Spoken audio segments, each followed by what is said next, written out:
Bonjour, bienvenue sur ma chaîne. Aujourd'hui, je vais vous parler de Mark Schultz. Non, pas celui-là.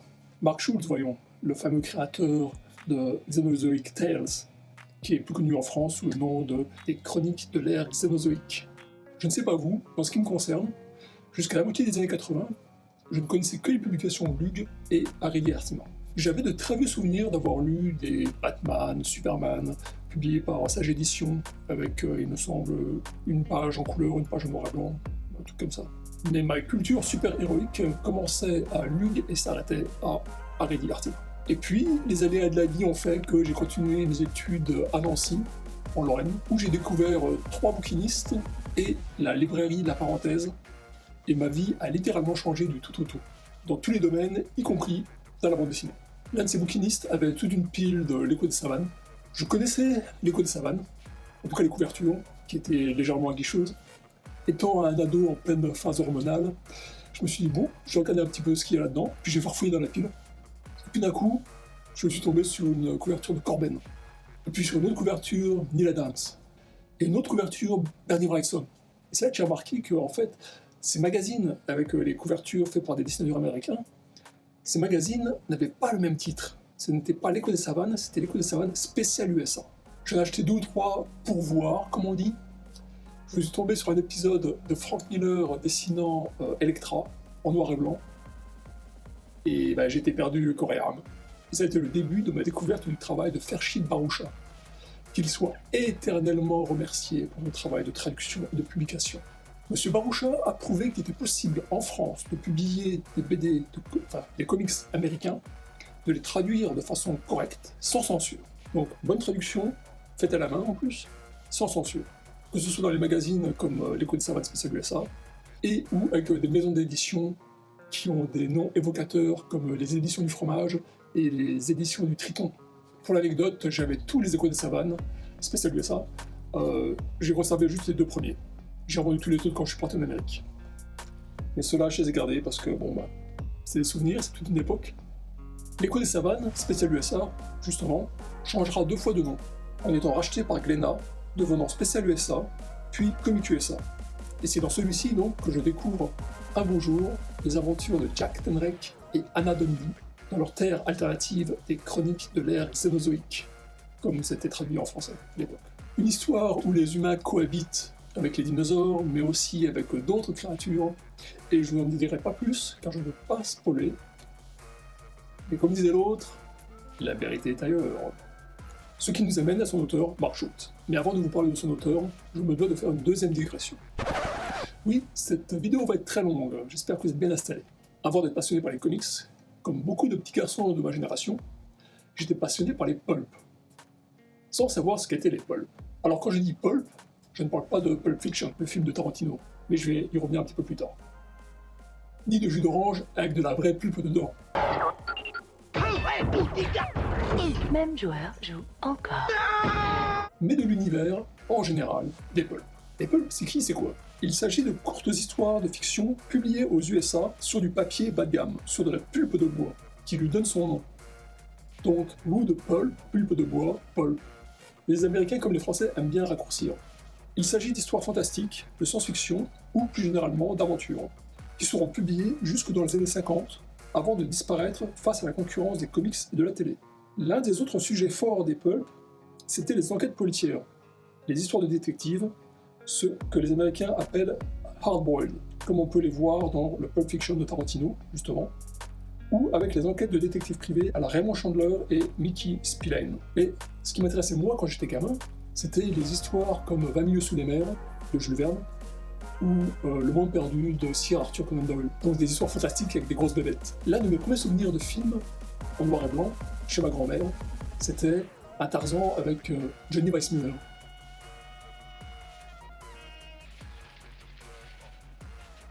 Un autre, c'était le fameux King Kong des années 30.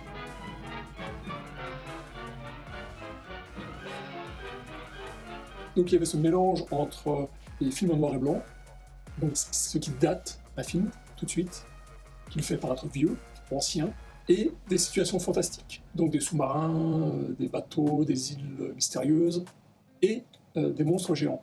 L'autre point commun de ces histoires était que, bien que l'homme commence à se tourner vers la science pour expliquer les mystères qui l'entourent vers la fin du 19e et le début du 20e siècle, il reste encore suffisamment de zones d'ombre pour laisser la place à l'imaginaire et au fantastique. Et faire cohabiter des êtres humains avec des dinosaures, non seulement ne choquait personne, mais était un concept qu'on retrouvait fréquemment, que ce soit dans les films, King Kong, les livres, Le Monde Perdu, ou les BD, Raon. On retrouve cet amour des pulps dans l'œuvre de Mark Schultz, que ce soit dans Xenozoic Tale, où les hommes cohabitent avec les dinosaures, ou dans sa nouvelle Storm at Sea, sa longue nouvelle illustrée dans le pur style hardboiled des années 50. Mais voyons maintenant le bonhomme au détail. Mark dit qu'il est tombé amoureux des dinosaures quand il était tout petit, et cette passion ne l'a jamais quitté. Très influencé par les EC Comics, il a commencé à dessiner dans un style proche de celui de ses idoles, Jack Davis et Wally Wood. C'est suite à une rencontre avec un autre monstre sacré des EC Comics, Al Williamson, que sa technique va évoluer. Williamson va en effet lui conseiller d'utiliser une technique d'ancrage qui va révolutionner le style de Schultz. Celui-ci va passer d'un ancrage relativement épais au pinceau, dans le style de Wally Wood, dont Schultz était un fervent admirateur, à un ancrage plus fin, permettant plus de détails, et donc un ancrage raminescent de celui de Al Williamson. En termes de série, Mark Schultz a travaillé sur Xenozoic Tale, grosso modo, de 1980 à 1990. Puis il a tâté de DC avec Superman The Man of Steel, et ensuite il est parti chez Dark Horse, où il a travaillé sur Alien et Predator. Notez que, mis à part les couvertures pour ces différentes séries, il a finalement très peu dessiné. Il a surtout scénarisé des histoires pour d'autres dessinateurs. Après Dark Horse, il s'est tourné vers Wandering Star Books, où là aussi il a surtout fait des couvertures de Conan le Barbare. Donc, à part son travail chez DC, Mark Schultz a fait très peu de super-héros, voire quasiment jamais. Ses centres d'intérêt le poussant vers l'heroic fantasy et le pulp, un mélange de science-fiction, de femmes fortes, de barbares et de dinosaures. Voyons maintenant Xenozoic Tales. Les 6 premiers numéros de Xenozoic Tales, il en existe 14 en tout, ont été publiés en couleur sous le nom de Cadillac et Dinosaures chez Epic, la branche de Marvel qui publie du matériel Creator Own, donc appartenant à leur créateur, à différencier des publications traditionnelles dont le matériel appartient à Marvel. La suite a été publiée chez Kitchen Sink. Puis la série a été entièrement republiée chez Flesk, où elle a été compilée en un seul ouvrage que je vais vous présenter maintenant.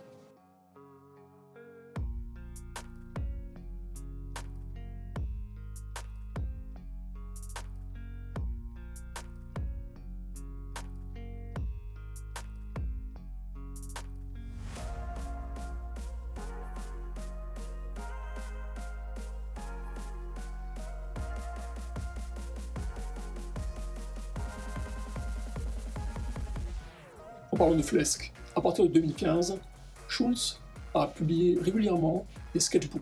Il y a eu d'abord la série des Various Drawings, donc des dessins divers, esquisses diverses, puis il y a eu la série des Carbone. Et autant les Various Drawings j'aime bien, autant Carbone, je suis fou amoureux des dessins qu'il fait dedans.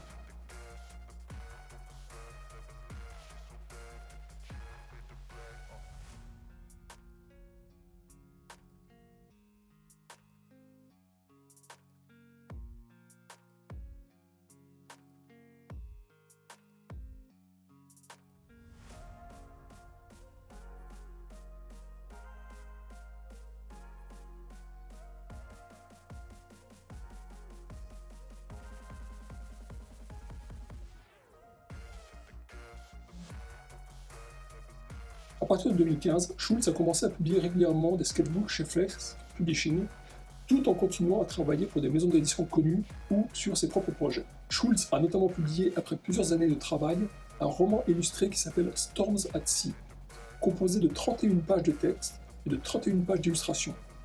J'ai loupé sa sortie, et depuis ce jour maudit, je suis à sa recherche pour un prix modique. Les illustrations qui ont été publiées dans les différents sketchbooks, quand c'était des pré-publications ou post-publications, c'est pareil, ça a l'air absolument magnifique. Donc je suis à la recherche d'un exemplaire, pas trop cher. C'est pas trop cher qui me pose problème, parce qu'il y a plein d'exemplaires partout sur eBay, mais bon, c'est très cher. Il paraît également que Schultz travaille depuis 2016 sur la suite de Xenozoic Tales. Il a annoncé plusieurs fois qu'il ne donnerait pas de date de sortie, et parce qu'il veut que l'histoire soit complète avant d'annoncer sa sortie. Il fait bien d'ailleurs, parce que j'ai lu dans plusieurs magazines, plusieurs interviews, à chaque fois, donc en 2008, il annonçait que ça sortirait pour 2010. 2010, il a annoncé que ça sortirait pour 2012, et puis après il a dit donc, ouais bon, je dis plus rien, vous verrez quand ça sortira. Donc à l'heure actuelle où je fais cette vidéo, ça n'est toujours pas sorti. Mais quand on voit tous les sketchbooks qu'il a, quand on voit toutes les illustrations qu'il y a dedans, c'est clair que Jack Tenrek et Hannah Dundee, ils sont jamais très loin. Pour les fans de science-fiction et de cyberpunk, quand je regarde le travail de Schultz sur Xenozoic Tales, certains épisodes de Xenozoic Tales, et sur ces illustrations de Stormazy, ce mélange d'aventure dans les contrées vierges où le danger provient aussi bien de la faune et de la flore que de vos compagnons de voyage, cette pseudo-science, le mélange de technologies futuristes et anciennes, j'ai l'impression de voir un mélange entre le Flash Gordon de Alex Raymond et Dark City de Alex Proya.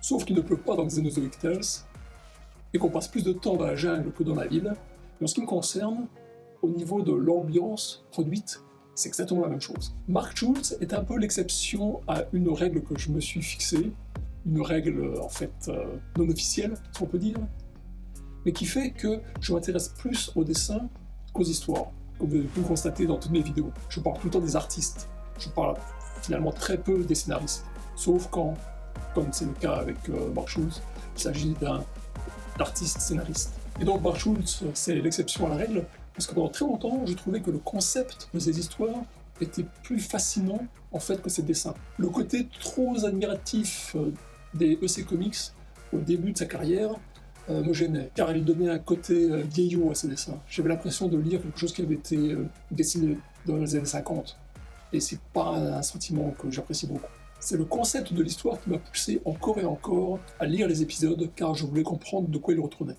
Et c'est son talent de scénariste à mettre en place une histoire, mais aussi à faire évoluer les personnages de son histoire, qui m'a fait aimer les personnages de Jack et Hannah. Autant j'aime le concept de Xenozoic Tales et la narration visuelle de Schultz, autant ce sont ses crayonnés qui me fascinent. Je trouve que son ancrage fige ses dessins. Il leur enlève une forme de mouvement. Ses travaux ancrés représentent de très belles statues, un peu froides, alors que ses crayonnés décrivent des êtres de passion, de chair et de sang. En tout cas, c'est comme ça que moi je les interprète, et c'est ce que ces dessins me font ressentir. Donc je suis en complète admiration de ces crayonnés dans la série des Carbones. Je ne dis pas que son ancrage n'est pas bien fait, je dis juste que lorsque je compare ses travaux dessinés et ses travaux finalisés, je préfère les crayonnés. Et c'est complètement subjectif. Et ça n'engage que moi. Pour aller plus loin avec Schultz, je vous recommande le Modern Master, comme toujours publié par, vous le savez, Tomorrow Publishing, et le Mark Schultz Xenozoic Tales Artist Edition, publié par IDW, qui est plus grand encore que les artistes éditions habituels. Je vais vous le présenter dans quelques instants.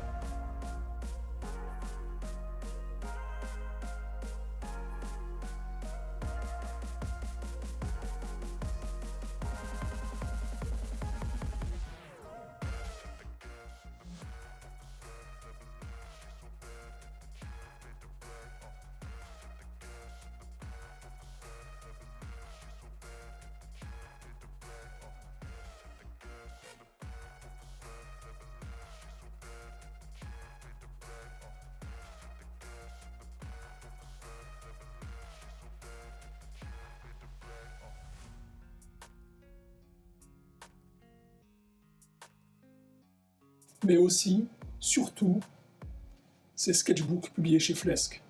Donc il y en a deux séries. Il y a les Various Drawings et il y a les Carbones.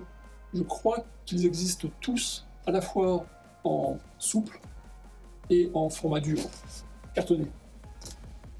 Oh là là. Franchement, bon, c'est une superbe peinture. Quand vous regardez ça, oh là là là là, est-ce que c'est beau. Là aussi, superbe peinture. C'est très bien, c'est très joli, mais c'est moins bien à mes yeux que ça.